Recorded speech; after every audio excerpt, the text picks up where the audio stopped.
recording of my last semester's course, exactly the same slides I'm using. Okay, so in case you're not, if you don't find slides for, or if you don't find video for the class now, you can always refer to the videos of last semester. Okay, all right. So okay, and those who are joining for the first time, there are a few rules about the class which I would like to you to follow. First thing is that you need to come on time, because I have, otherwise after a few class I will not allow anybody to come late. So please tell others who are joining the class, because very important, because this is a habit you need to form. Okay, always be on time. Like I am always on time, and in my corporate life also I made sure I am always on time. And sometimes you find that people, much junior to you, coming very late, and that creates very bad impression. So in particular, those who come late to my meetings, in my corporate life, I never gave them good grades, in the sense that ratings, because that reflects their indiscipline. Okay, all right, so please come on time, because you may not, otherwise you will lose, you will not be able to attend the class. Okay, and second thing I request you is to be attentive in the class. These are the only two requirements I have. No absence until unless there is a genuine reason, maybe there is no electricity. Even then you can attend it over mobile. Okay, so if there is real emergency situation, please send me an email in case you are absent. Else, the rule applies that you are absent in the class and minus 2 marks. Okay, and if you get less than 50% marks, you will fail. All right, so we will follow this rule, and I'm sure that if you just attend the classes, be attentive in the class, then you will get, you shouldn't have any issue. All right, and please feel free to ask me questions anytime, because in the beginning there are 5 6 lecture which is very very elementary. Okay, there's no, and possibly many of these things, right? So even if there is a doubt, please feel free to ask. Okay, and I would like to spend few minutes every class on some thoughts which is largely to improve yourself, or improve ourselves, including myself. Okay, and these, some of these are mine, some of these are somebody else's. You take it if you like. And the thought of the day is that you can't achieve anything in life if you let your mind to become restless and fragmented, and you are not unable to concentrate. Okay, even you think that you want to start a business, that requires a lot of focus. Even if you want to be a good player, it requires focus. If you want to do PhD or be good scientist, requires focus and attention and concentration. Even if you want to become a renunciate, or maybe you say that I want to be extremely spiritual, I want to achieve God or God's grace, etc. Even then the meditation requires you to concentrate. Meditation is second stage, first is concentration, right? So don't let your mind wander away. And in normal practice, whatever you are doing. For example, you are in the class now, just focus on what is being told, and question comes to your mind, please ask. But don't think of a cricket match, or don't think of something else, something happened, or so mind has that tendency of drifting away. Okay, so bring it back. Whenever it drifts away, bring it back. All right, so in this class, please try, and every class I will remind you to be focused. All right, so today we will study the following things, in which I am sure what are different types of computer, or we call it classes of computers. Okay, many of these. Actually, you must, I am sure most of these. Personal computers that we use, then server computers, so it's a client server computers, right? Then we have still concept of supercomputers. Then every device nowadays, like your mobile, or camera, or many things that you use, which are essentially mechanical devices but camera attached to them, sorry, processor attached to them. So processor that goes inside, we call that embedded computer. Okay, then domain specific architecture. This possibly this term is new to you, and we'll see what it is. And then is personal mobile devices. I mean, like I'm using right now iPad. Okay, or you maybe some of you may be using a mobile phone, and there are many personal mobile devices nowadays which you can carry along with. Okay, and then this concept of data center and cloud computing. So these are this is how in fact evolution has also happened. So we'll look at some of these. But you know, when we are studying this, just think about their requirements. If think yourself as a designer, okay, you are architect and you are given this requirement to design a system of the kind, then what is, then you look at what is users need and how should it be designed. Okay, uh, so that is useful to users and they will buy your product. Okay, so first let's look at what is personal computer. All of us are using it, right? Your laptop or desktop is a personal computer. Okay, it belongs to you. Okay, apart so I mean, when we started, of course we have these PCs in the lab. In fact, you will also have, but in general the concept is that you own it. It's your personal stuff, right? Like your mobile is kind of non-shared device, but so it's again a personal device, personal mobile device. When we say personal computer, it's essentially your laptop or desktop. Okay, now did you ever notice what it's designed for?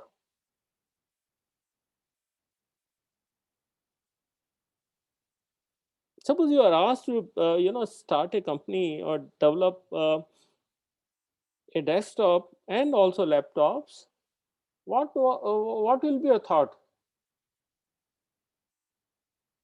What are the requirements of the user? Or even think as a user, if you have to ask, you are asked to buy a desktop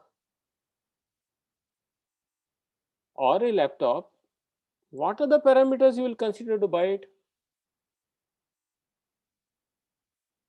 Okay, so just think in those terms, right? You will always think in terms of CPU speed, which is irrelevant today. All CPUs are essentially working at a certain speed, which is 4 gigahertz or 5 gigahertz, and this constant.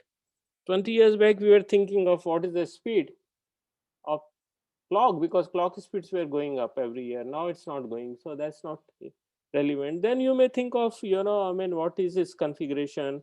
What is a processor, whether it's Intel processor or AMD processor, or it's by Apple.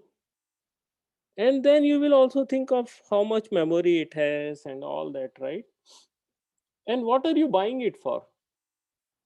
Do you have any application in mind?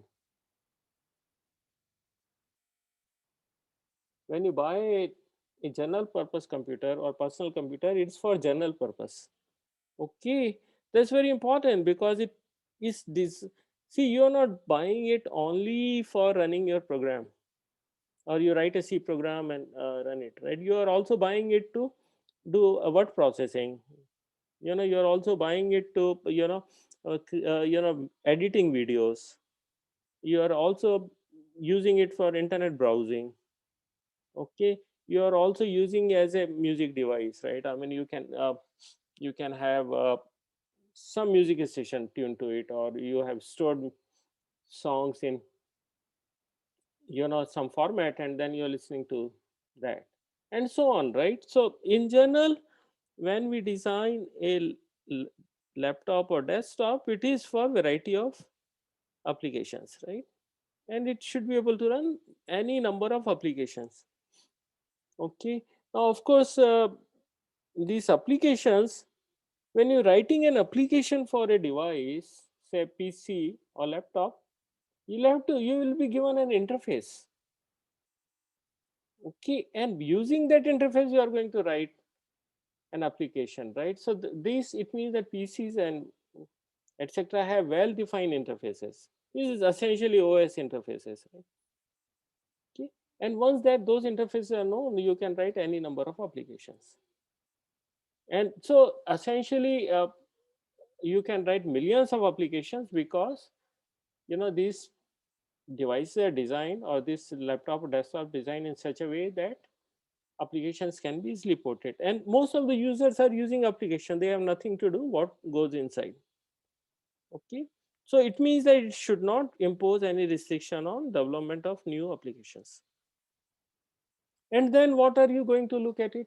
And then, if you look at the laptop, it starts from say maybe 15,000 rupees and goes up to maybe 1.5 lakhs or 2 lakhs sometimes, right? So there is a cost performance also, right? I mean, we can, although it's a general purpose, but performance can vary, right? I mean, the lower end, it will have, I mean, less powerful processor, it may have less random access memory, RAM, it may have less cache, it may have inferior screen, and so on and so forth, right? So always when as a designer, you'll have to look at this trade-off. What is the going to the cost, because it's very expensive, then nobody will buy, and what are the components that will give us performance. Okay, so these two things are important. So you just think of design goals if you're a designer of a PC. Okay, we look at some of these components of PC, maybe after few classes, maybe next class or following class. Okay, then let's move on to server. Okay, right now we are having this session. Do you think there is a server involved anywhere?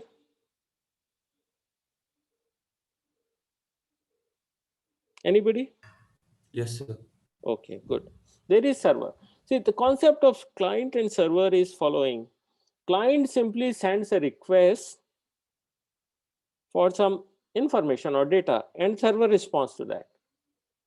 Okay, so you may, for example, your HTTP page on your browser, it keeps sending requests to server. You're browsing, for example, Amazon.com, and you keep sending requests. Your browser will keep sending requests for data items, and the server will send the data back. Okay, uh, so most of the things that are happening in the world today is based on client server architecture.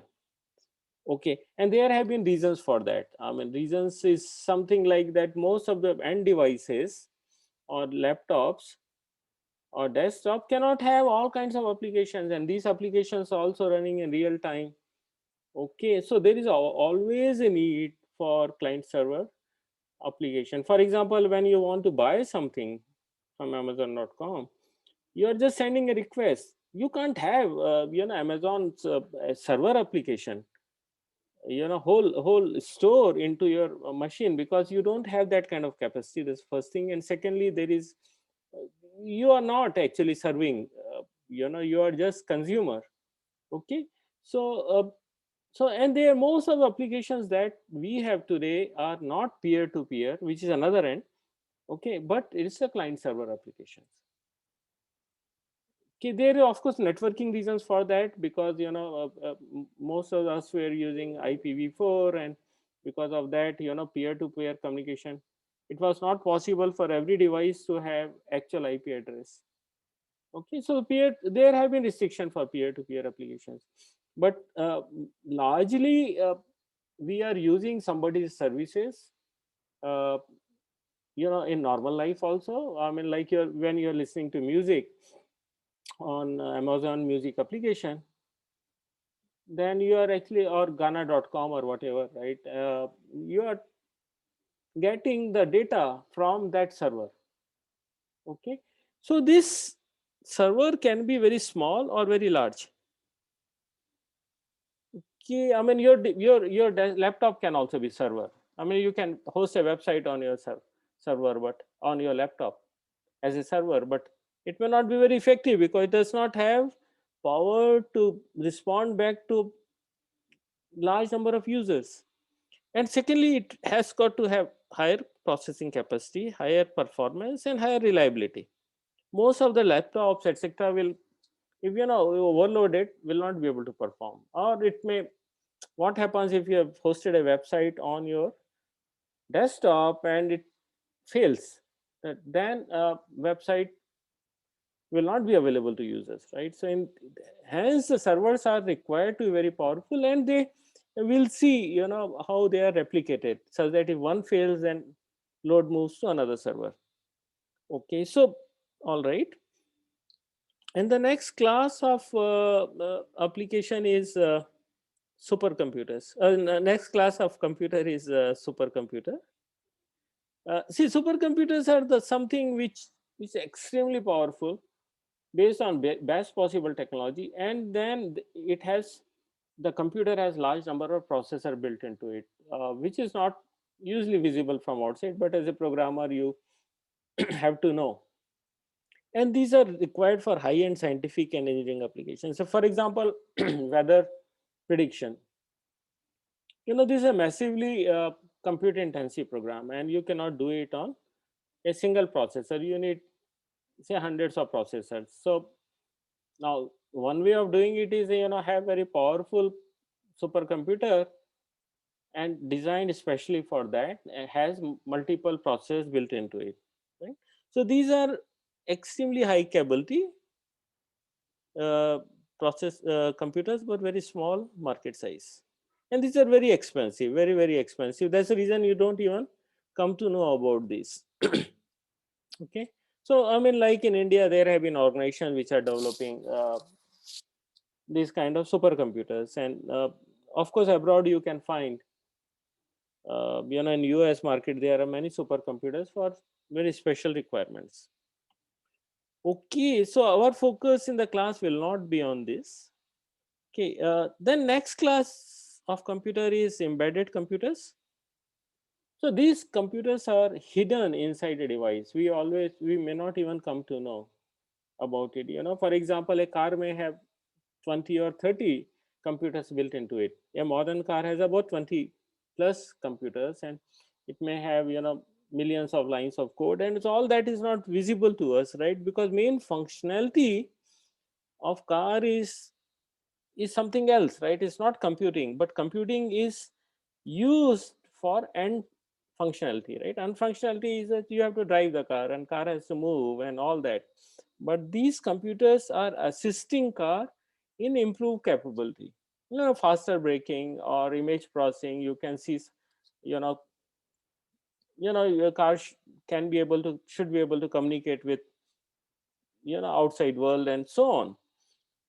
So all right, and maybe refrigerator, for example, has a built-in computer inside, and for increasing the functionality. All right, so embedded computers, you see that they are everywhere nowadays, in car, refrigerator, TV, washing machines, home security, routers, camera, mobiles, etc. But these are not sold as a computer. These are sold as a uh, end device and built-in computer for increased functionality and control. All right. And then we have domain specific architecture. So far what we have studied here is kind of general purpose. Like personal computers are general purpose, server computers are in some sense general, because you can load different kind of services onto it, right? I mean, it can provide different kind of services, but structure is more or less same. Um but domain specific architectures are designed especially for a domain or especially for a problem. Okay, so a domain is nothing but a set of applications you can think of. For example, a domain could be telecommunication. Okay, or domain could be AI and deep learning, or it could be simple, graphics processing. Okay, or image processing. Okay, so these are the domains, and then how do we design a computer for that application such that it gives higher performance? So for example, if you want to do AI, uh, neural network computation or AI computation or deep learning computation, then your ordinary PC will not be sufficient. Okay, so then you have to have a machine that is designed especially for that kind of application requirements. Okay, say for example, you may need large number of processors. Okay, suppose there is compute intensive, you are doing image processing. Now image processing, nothing but you have to work on each pixel, and number of pixels are large, but you are doing the same operation on each pixel, or you have to darken the screen, or increase the focus or intensity, etc. Then you are working on each pixel, and then that can be done in parallel. Okay, so instead of having one general purpose computer or processor, we can have, say, 200 or 300 such processors, which are not very powerful but less powerful, but interconnected in such a way that results can be easily computed, and overall results can be formed. Okay, so these are meant for a domain of applications, say graphics application or deep learning or weather prediction and so on. Okay, so this requires more domain specific knowledge than what a general purpose processor needs. So general purpose processor, as we see, is designed for large number of applications, and these applications of course have some performance requirement, but this general purpose computer is sufficient to meet those requirements. For example, laptop that I'm using is good enough for video processing, is good enough for word processing, is good enough for me to watch movies, is good enough to for certain applications, right? All set of general kind of applications, but may not be sufficient to do deep learning. Okay, all right. Any question up to this point? Sir cryptocurrency miners जो होते हैं sir वो भी इसमें ही गिने जाते हैं क्या? Cryptocurrency will have will do it later, right? So basically what cryptocurrency is, that you have to earn a cryptocurrency, right? Sir So miners, miners, sir right? So miners या miners have to have very specialized, very architecture. powerful architecture, right? Otherwise they will not be able to okay mine. Sir. Somebody else will mine with better computer. Okay, okay so sir. that is a concept, right? So yes, these are, I don't know specifically what kind of architecture they will have, but these miners will have very powerful set of processors such that they can crack on whatever quiz is given to them, or whatever problem is given to them to solve. Okay, yeah. So these, I'm sure they will use powerful and very special kind of processor for that requirement. Okay, so let's move on to client server architecture now. Okay, I'm sorry. Before client server architecture, let's look at domain specific architecture, and then we'll move to client server architecture. Okay, all right. The domain specific architecture, as we discussed, are designed for a domain. Okay, uh, and that kind of improvement is possible only when we create some kind of hardware accelerator.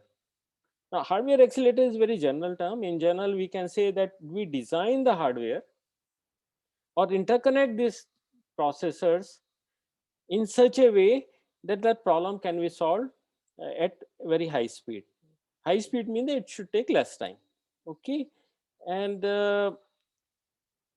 so basically, if you design that, then you'll have to think about that. Let's not do then unneeded activities. For example, OS may take a lot of time for basic small, many operations, right? So here we need to create an operating system or use an operating system or tailor an operating system in such a way that it will not do unneeded activities, right? Or for example, if I'm using it for tensor processing, I may not want a general purpose processor which is very fast and it has large amount of memory.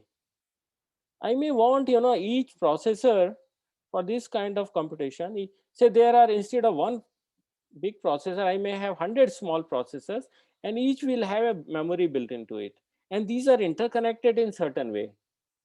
Okay, specifically for a problem. Okay, and other examples are neural network for machine learning. Now, almost all laptops are coming for GPUs, graphics processing unit. Okay, so what happens that if you have general purpose computation, then for word processing, for example, it doesn't go to GPU. But if you're playing video games or gaming, then you have all those computations will go to GPU or processor designed for gaming. Okay, so that's the reason, and most of the time nowadays the use of computers is largely for gaming and video and so on. So most of the general purpose computers also come with GPU built into it, but you can create a machine only for gaming. Then you don't want architecture to support a general purpose computation like word processing, etc., etc., right? And or maybe you can do it but not with so much of performance. So all this, so we for a take an application or set of application or domain and then design whole computer for that such that you meet the performance requirements. Okay, so then it will use what domain specific languages. So it means that you are not going to use Java and C, or maybe there are some languages, there will be some language designed for this kind of computation, right? For example, you can, if you are doing matrix multiplication, there may be instruction, assembly language instruction for matrix multiplication. Okay, so basically whole starting from hardware to assembly language or machine language program assembly, like, and then higher level program or higher level language, all are tailored, all are designed for an application or set of applications. All right, and let's move then to client server architecture. uh, okay, so basically we have a server which is highly capable with lot of performance capabilities, and there are a number of clients. Now clients can be anywhere. Okay, uh, earlier these clients were kind of attached to servers through direct line, but nowadays with internet world clients can be anywhere. Okay, your mobile itself is a client.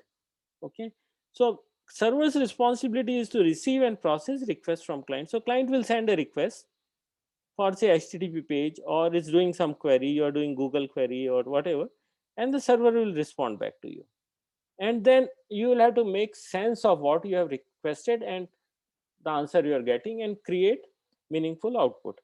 Okay, all right. uh, and then client sends the request, as we say these are the clients, this is server. Okay, and then there's a concept of load balancer. We'll see that, right? It's responsible for distributing incoming network traffic across backend servers. Say for example, when there is a cricket match, okay, many of us will send a search request for what is the score. Okay, and these are not one or two or 10 people, there are millions of people will do that together, right? And there is a one server to respond to that, it will die because it cannot handle so many requests, it will underperform, it will not perform at all. Okay, then what is to be done? Then when there is a heavy load, then load is to be distributed across number of backend servers. So there can be, instead of one server, there can be multiple servers serving to clients, and when there is a request for say a score or something, or there is a heavy load on one server, then load can be transmitted to or transferred to other servers, and these servers can respond. Okay, and of course, I mean, we are going to use internet protocols like TCP, IP, UDP, uh, and we'll note that these are not peer-to-peer architecture. See, there is a client, and client is making a request to server, and server has the information, or it will get the information from backend servers and respond back. While in client to client architecture or peer to peer architecture, both have equal capabilities. Okay, and these are like two peers, two classmates, they are all same. Okay, so peer to peer architecture is different than client server architecture. Okay, so this example of client server architecture.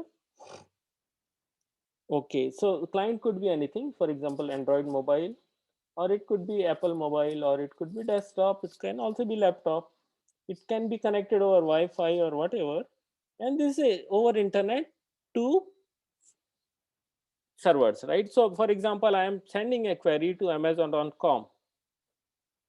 Okay, amazon.com is actually address is one. Amazon.com will convert into IP address. Address is one, but if millions of people are doing this transaction and if there is a one computer, it will fail. It's surely going to fail.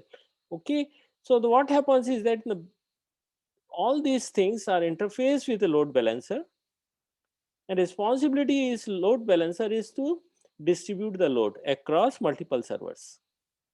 Okay, so these are multiple servers, and these servers in turn, and the back end have a common system.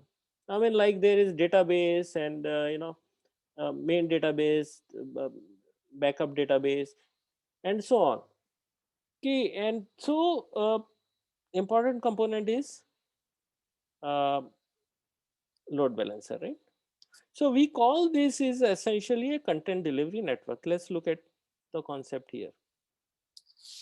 Okay, so one aspect of that is also, so right now we are assuming that this these backend servers are somewhere in the world.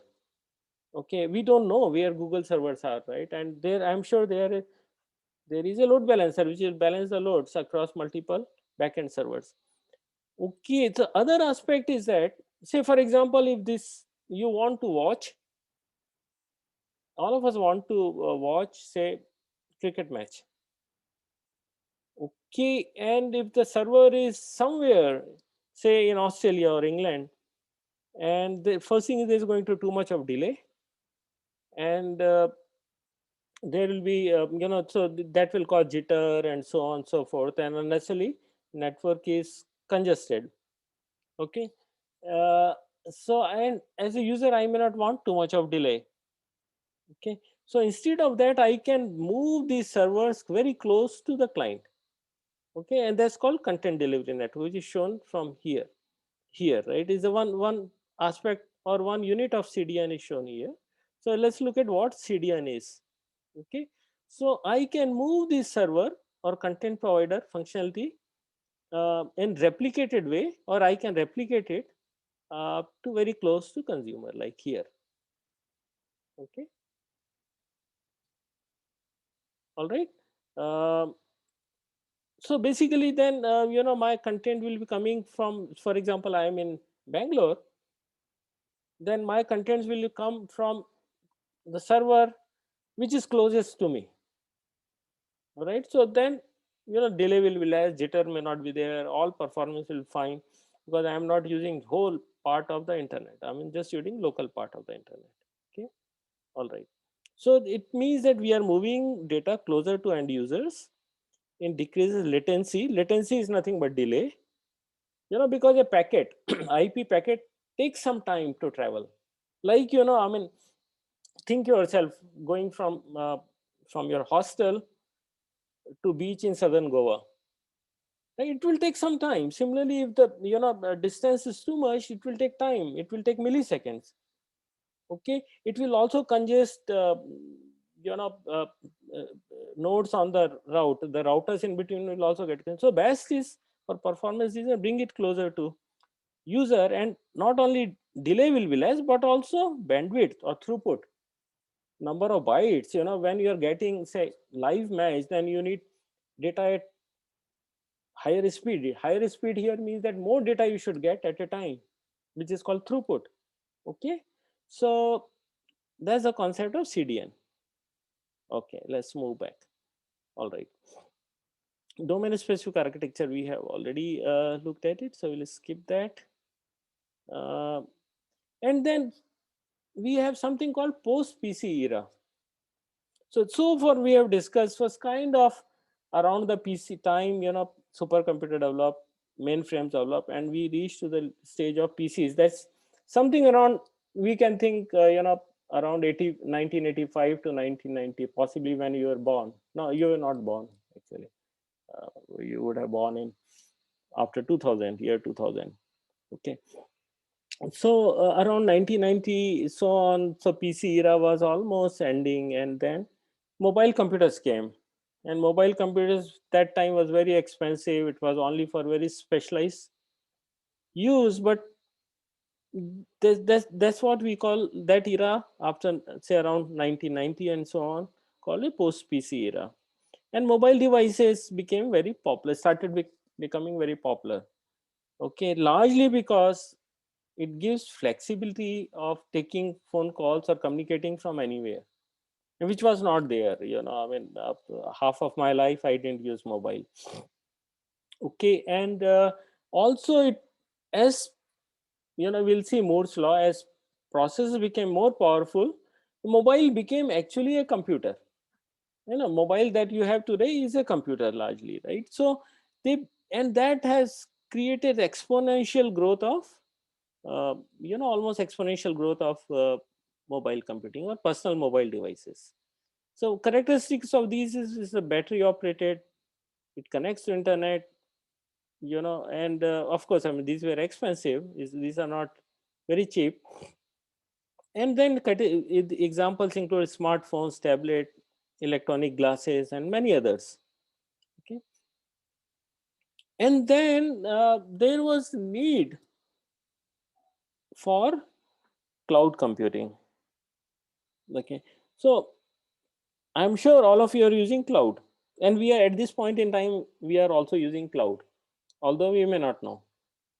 Okay, Zoom, for example, allows, the license that I have taken allows, say, hundreds of users, say 200 users or 100 users. Let's assume 100 users. So 100 users can listen to me or what I'm talking, and can also share. Users can also share things, right, or ask questions, or post videos, or so on. Now, do you think that ordinary computer can handle this load? No. Then we need very extremely powerful computer.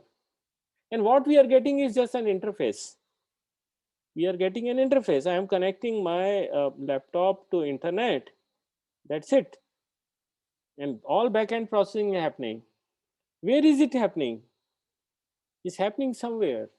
Okay, that's what we call is warehouse scale computers. So there are millions of computers. Let's assume 1 lakh computers, processors. If you put inside a room or a hall and use them for very specific requirement, or part of them use it for specific requirement. Okay, and say, for example, this Zoom communication, which may require, say, 100 computers doing the processing all the time, will be hosted somewhere, and that's what we call as warehouse scale computer, WSC. Okay, and it gives an interface of cloud computing.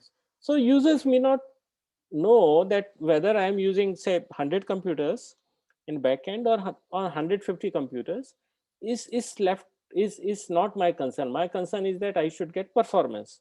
Similarly, when you do Google search, you do Google search of your name, it results into large number of queries. Sometimes it could be 1,000 documents or 10,000 documents will be searched.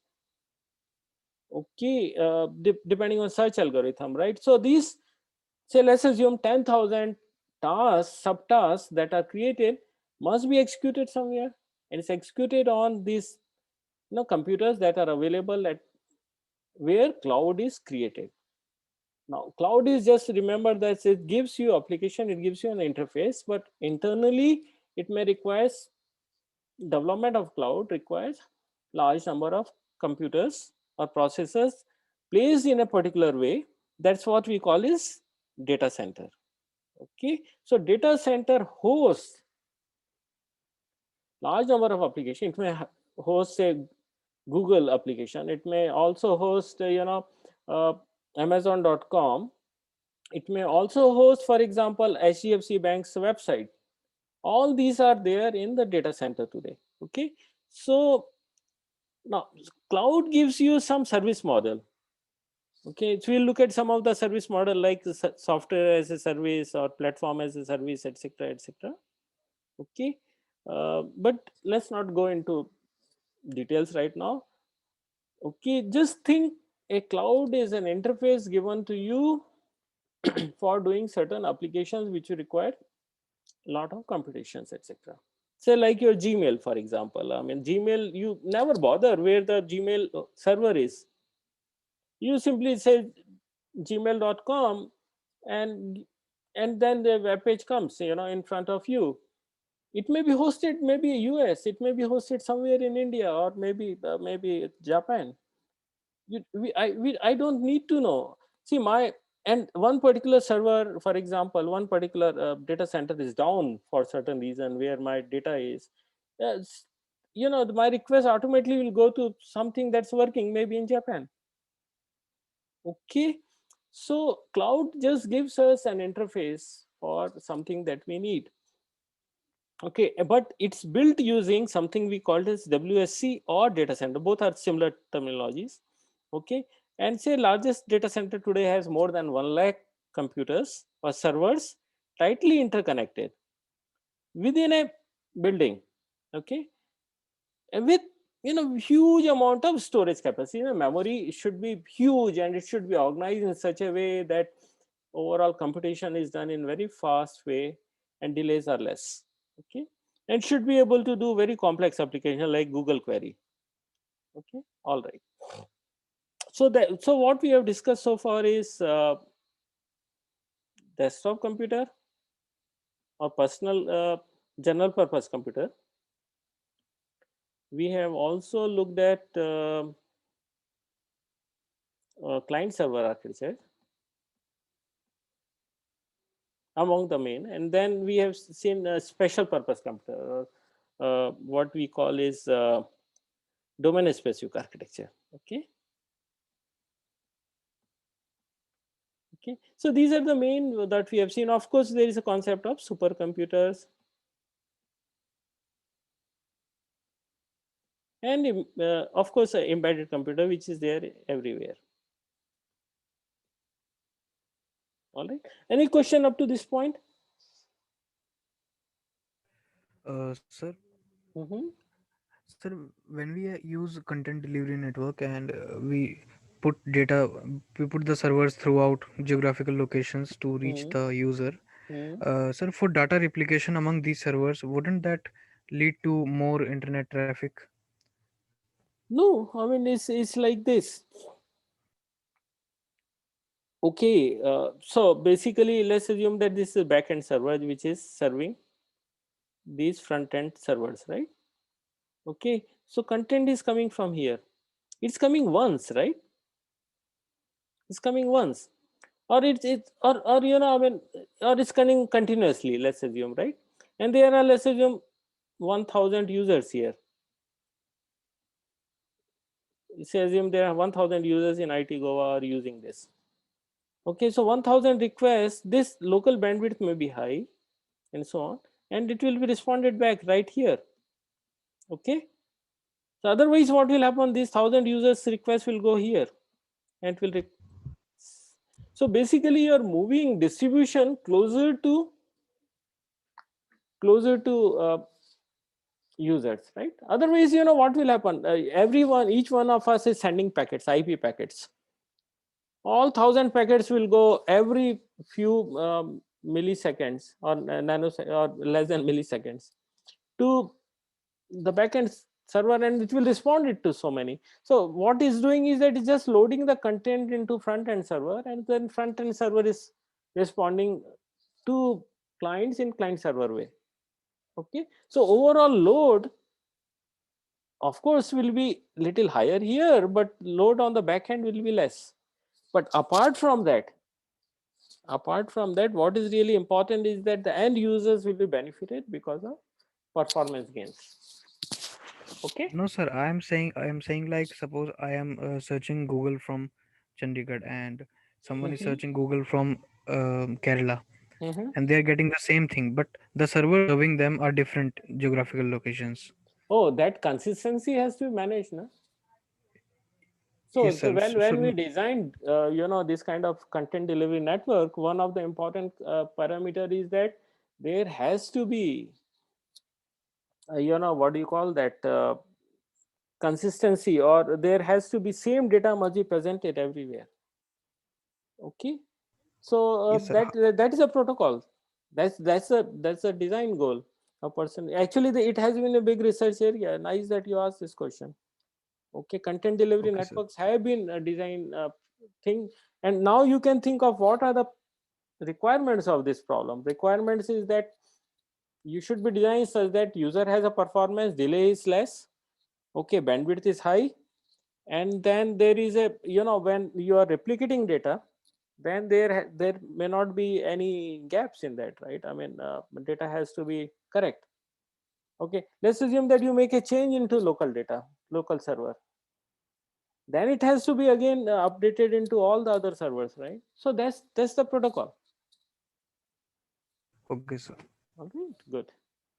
Okay, so next thing is mobile. Of all of us know Sir, yeah.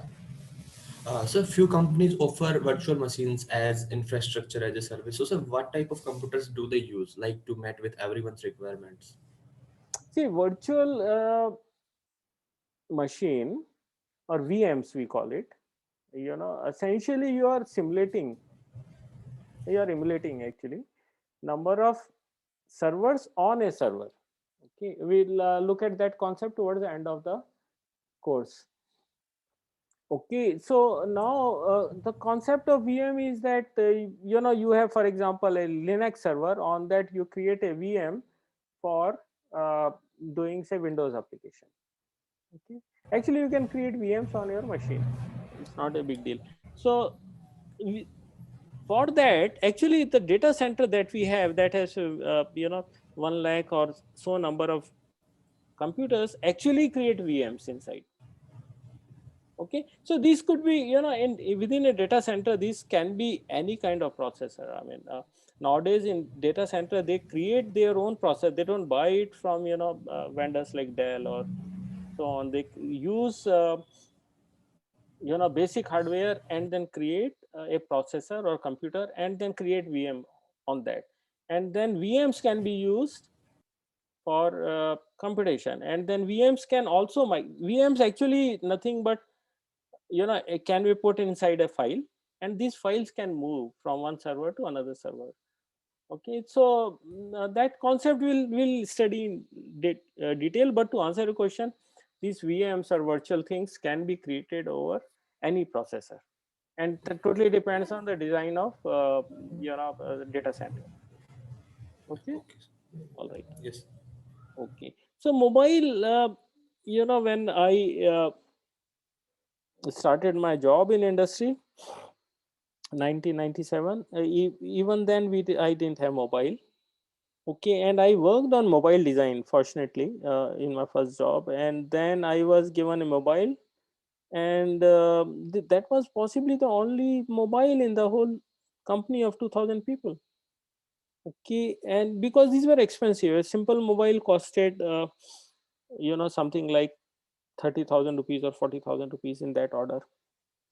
And there were only a few operators were there in India. Airtel started early, but per minute cost was 70-80 rupees or something of that. So only if there is an emergency at home you can use that mobile, or for business communication. Okay, and from that, I was fortunate to work in mobile industry for long, and then after some time I joined Nokia.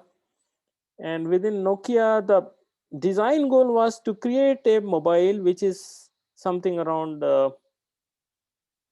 2000 rupees.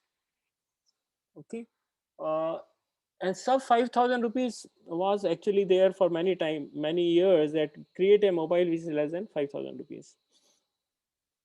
Okay, and from that stage, now we have mobile which is maybe 1000 times more powerful than initial mobiles, or maybe 10,000 times more powerful, and maybe 100 times or 1000 times cheaper than kind of mobile that were there in mid 90s.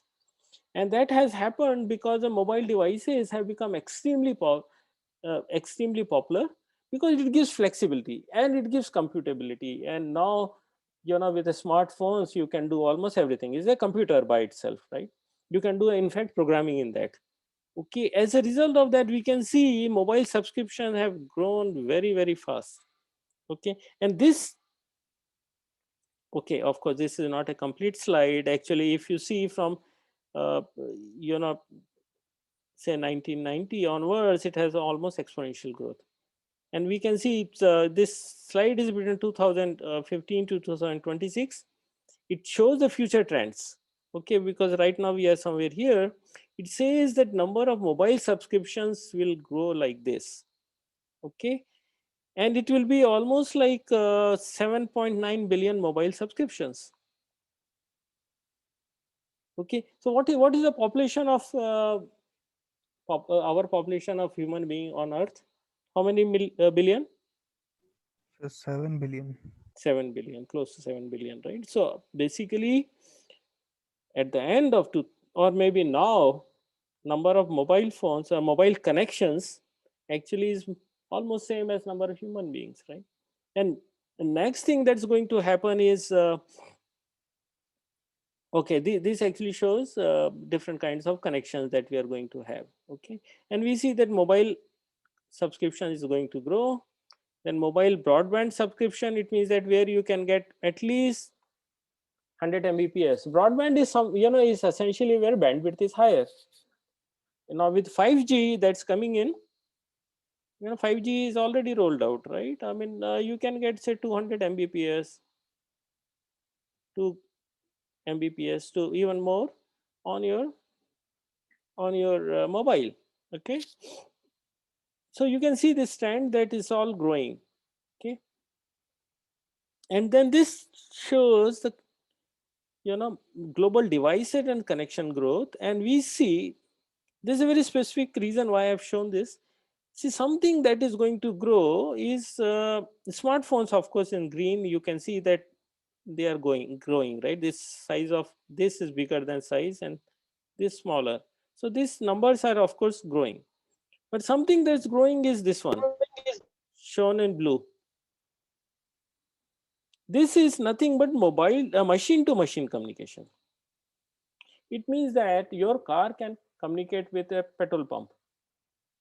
Okay, your washing machine can possibly call your mobile that I have done my job, and so on, right? Without human being involved in the whole game. Okay, and with internet coming to play, and IPv6 rolling out, and every device is having a embedded computer inside that. Now machine to machine communication will exceed, or it will grow at very fast pace compared to human communication over mobile. Okay, so next growth area is nothing but machine to machine communication over internet, and we of course call it IoT. We'll look at that in later slides. Okay, so okay, all right, let's quickly go through it. So when we say cloud computing, okay, we require there is certain requirements with it, right? This is on demand. It means that I may want say 100 computers and backend.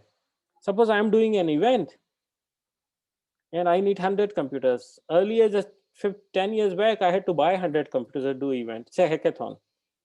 Today, if I want to do hackathon, I want to organize hackathon, I can go to Amazon and ask for 1,000 computers immediately.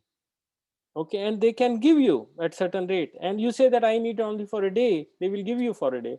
If you want it for half an hour, they will give you for half an hour, right? So now you can demand the resources, computing resources and services on demand. Okay, and you pay for that. That's the beauty. Like your Uber model, you can demand taxi services and you pay only for the use. Similarly in computing is happening. Okay, elasticity, you may want 10 computers at the back end, or 100 computers, or 10,000 computers. You may host your website, and when the load is low in the night, you can say that I need only say 50 computers instead of 100 computers, right? And so you can increase or reduce the demand. Okay, and next is multi-tenancy. Is where the multiple applications or multiple users requirement can sit on common infrastructure. On a computer, you can, data center computer may have multiple VMs, and each VM may be corresponding to different clients. It doesn't matter, right? And of course, you will need security and resource isolation, and all those things are required then, but that's fine. And then there's a dynamic management, right? In the sense, if there's one processor fails, then transparently, without even user knowing it, the workload will move to different computer or different processor, maybe in the same data center or different data center. Okay, all right. So data centers are nothing but thousands of network servers. Okay, you can see here design of, or how data center looks like. This is another view. If you see this way, this is a Microsoft data center looking from the top, and so on, right? So now this data center, we also call it warehouse scale computer. We will see inside a data center there will be racks, okay, and each rack will be having 50, 60 number of computers. Like here you can see there is a one computer here, okay, and it's nothing but shown here, right? And you stack them together, and then there is a switch in between here because you need to connect them. Okay, so there is a switch here, and this switch is internal, connected to a cluster switch. Okay, in this way all computers or processors are interconnected. Okay, all right, any question up to this point?